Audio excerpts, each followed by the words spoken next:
Menjelang akhir tahun seperti ini, banyak orang tua murid yang mulai sibuk mencari sekolah untuk anak-anak mereka. Berebut mendapatkan kursi di sekolah negeri favorit melalui PPDB sistem zonasi hingga besarnya uang pendaftaran di sekolah swasta menjadi pembahasan yang jamak terdengar. Karenanya, kabar pemerintah Provinsi Jakarta bakal menggratiskan biaya sekolah untuk jenjang SD, SMP, SMA termasuk madrasah per Juni 2025 ditanggapi positif banyak pihak. Rencana ini disampaikan Ketua Komisi E DPRD DKI Jakarta Muhammad Tamrin dalam wawancara di program CNN Indonesia News Hour 5 November lalu. Sementara untuk sekolah swasta bisa sekitar 50% sampai 70% dari total sekolah yang ada di DKI Jakarta, termasuk madrasah yang digratiskan. Semua siswa yang masuk ke sekolah gratis akan berhak mendapatkan program sekolah gratis. Tentu ini juga dilihat dari SPP dan UP-nya. SPP-nya adalah biaya sekolahnya, kemudian dengan uang pangkal yang sudah ada. Tentu ini ada grade-nya, ada skalanya, mana yang bisa dimasukkan, diproses dan digratiskan, gitu Mbak.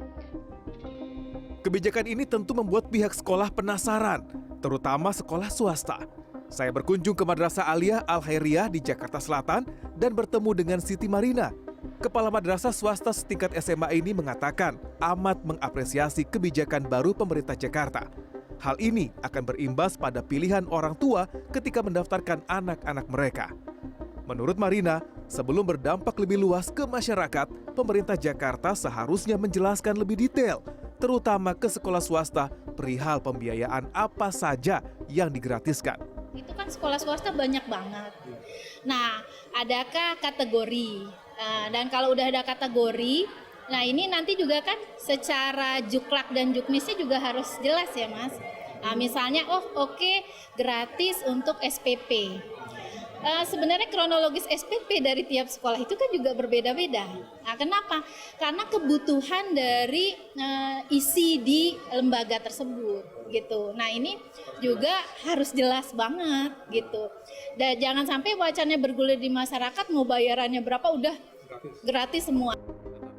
Sementara pengamat pendidikan dari Universitas Multimedia Nusantara Doni Kusuma yakin bahwa pemerintah Jakarta memiliki anggaran yang cukup untuk program ini. Ia berharap pendidikan gratis tidak hanya berorientasi pada anak didik dan orang tua murid. Pemerintah Jakarta harus memetakan dan memperhatikan standar sekolah swasta yang menjadi mitra dalam program ini, termasuk kesejahteraan gurunya. Tetapi mereka yang berkekurangan ini yang memang harus dibantu, dan terutama sekolah swasta itu banyak. Entah mereka dari sisi laboratoriumnya, kompetensi gurunya, lalu kemudian pengembangan berbagai macam alat-alat pembelajaran, perpustakaan, itu saya rasa bisa dibantu. Dan kalau itu dibantu, maka saya rasa sekolah swasta dan negeri itu juga akan meningkat kualitasnya. Hingga saat ini kebijakan dan anggaran sekolah gratis Jakarta ini masih terus digodok oleh pemerintah provinsi, DPRD, Dinas Pendidikan, dan diharapkan juga menggandeng kementerian terkait. Pemerintah daerah khusus Jakarta sudah mengeluarkan program biaya sekolah gratis untuk sekolah negeri dan juga swasta. Paling tidak ini menjadi obat pusing bagi orang tua, terutama di tahun ajaran baru, terutama juga dengan sistem zonasi dan juga PPDB. Namun pertanyaan besarnya adalah kapan pemerintah daerah lain melakukan program yang serupa. Paling tidak untuk menegakkan amanat undang-undang bahwa pendidikan adalah milik seluruh masyarakat Indonesia. Paling tidak menurut saya akan menjadi tamparan keras bagi pemerintah daerah apabila masih banyak murid yang ingin bersekolah namun tidak bisa hanya gara-gara biaya. Roli Kurniawan, Parata Tabu Bolon, Jakarta.